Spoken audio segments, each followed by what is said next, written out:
Umapela si Senador Bato de la Rosa kay Pangulong Ferdinand Marcos Jr.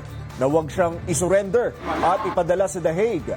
Pero si mamamayang liberal o ML Representative Laila de Lima, hinamon si Senador Bato na magpakalalaki. Si Cristal Ramizares, nakatutok.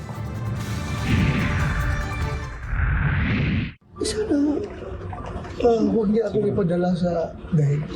Iyan ang pakiusap ni Senator Bato de la Rosa kay Pangulong Ferdinand Marcos Jr. matapos ilabas ang kanyang arrest warrant mula sa International Criminal Court o ICC. Naghain na ang kampo ni de la Rosa ng petition for writ of amparo at habeas corpus sa Korte Suprema sakaling siya ay arestuhin ng mga otoridad.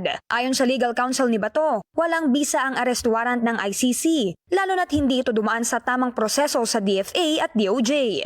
Lilitisin po yan kung karapat-dapat bigyan ng extradition or not yung foreign requesting state.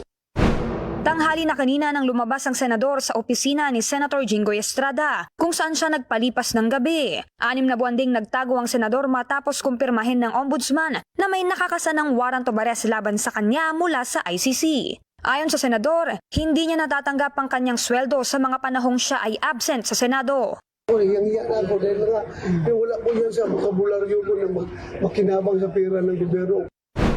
Sa ngayon, nananatili pa rin si Senator Bato sa protective custody ng Senado. Binatikos naman ng ilang mambabatas ang pamamalagi ni Bato sa Senado.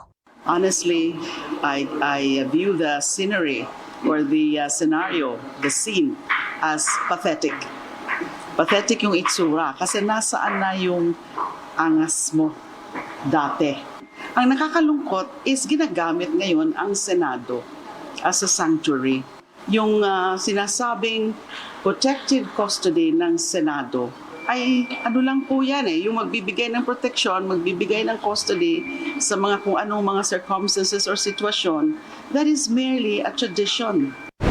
Samantala, nakabantay pa rin ang mga otoridad sa labas ng Senado para mapanatili ang peace and order. Cristal Ramizares, IBC News.